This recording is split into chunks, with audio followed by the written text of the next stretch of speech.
Here comes the bride, fair, fat and white, slipped on a banana skin and went for a... No, that's not right. Dearly beloved, we are gathered here today to make the joyous union of Miss Eliza Donnithorne and... No, that's not right either. Does every woman dream of her wedding? I, Eliza Emily Donnithorne, dreamed of nothing else. Even now, I still dream of nothing else, even now, when it's too late to take back the choices I made. At first, I left the wedding feast on the table in my house because my only dream had been taken away. As the days passed, then the weeks, the months, the years, it seemed easier just to leave it there. The mice and creeping things are my wedding guests. They do not judge but nibble at the dried out crumbs and dance for me on those expensive, needless dinner plates. The wedding cake has lasted all these years, the Queen's snowy royal icing, yellowing as a reproach. Even my wedding guests won't touch it now. It sits as a silent reproach to my dreams. I wasn't always this crazy old woman locked in a house wearing her wedding dress, even though now it is out of style, out of date, an archaic reminder of yesteryear. Once I was just crazy in love with the idea of being a bride, perfect and pristine. When I was 5 or so, I was the flower girl at my cousin's wedding, walking down the aisle of St. Stephen's in Newtown. I felt like a magical fairy in a story. Anything was possible. Dressed in lace and apricot silk, big sash tied above my waist, dressed in pearl buttons on my slippers, a posy of rosebuds in my hand, and the wedding cake smelling of brandy and cinnamon, the newfangled royal icing, chantilly, all the way from France. My cousin, the bride, was a princess, the groom her prince. As they stood on either side of the wedding cake, she stretched out to kiss him. Her sleeve caught on the cake. It tinted, but it did not fall. The guests all sighed in relief. It was a sign. Their love was strong. It was a good omen. We all applauded and then we danced.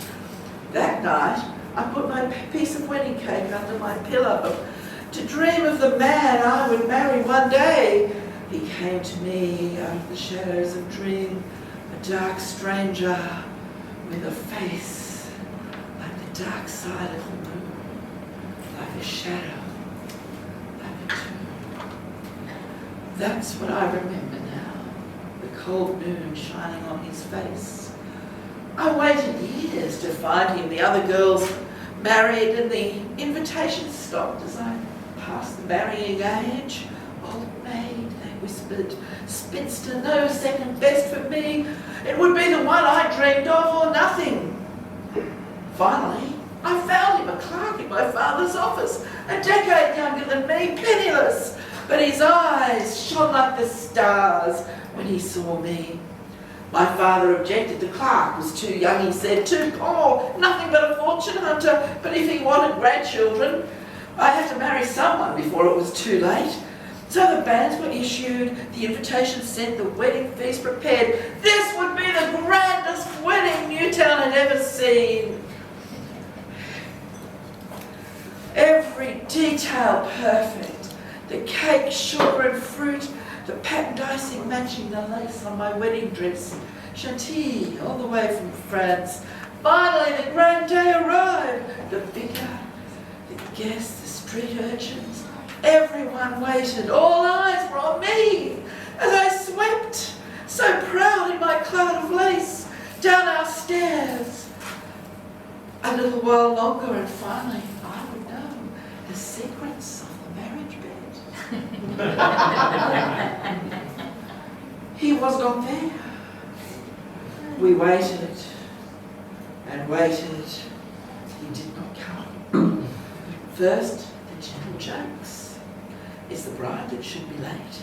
Then the tapping of the fingers, the anxious looks, the nervous titters, the quiet that fell on the audience when they realised what had happened. The grandest wedding in Newtown was the biggest joke in Newtown. The urchins would ape me behind my back the way I walked, the way I hid from people. The shopkeepers would beg me to suppress their smiles.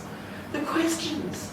Was there ever a bridegroom? Was he just a figment of my spinster's imagination? Why did he run from the opportunity to marry Fortune's daughter? Am I so hideous that even the lure of gold could not bind him to me? No matter the answers to those questions. No matter, the damage was done. I retreated from the looks and whispers, the scorn and pity, to the safety of my house, to my books, to my treasures, to my birds and animals. Those would never leave me, never judge me, always love me. My dear Sarah, the only friend left to me, kept the house and took care of everything. The vicar, the lawyer, the doctor, they were my only visitors. They at least pretended to be polite to me as they asked me for more money for their pet charities. And now, my wedding dress becomes my shroud, as I am laid out at last, but not to rest. My naked body sleeps in its satin-lined coffin beneath the ground, another feast for the worms, my friends. My naked ghost dances free at last beneath the moon in St. Stephen's churchyard. Alive, I long to know the mysteries of life I only read about in books. But all I learnt was this: life is not a piece of cake.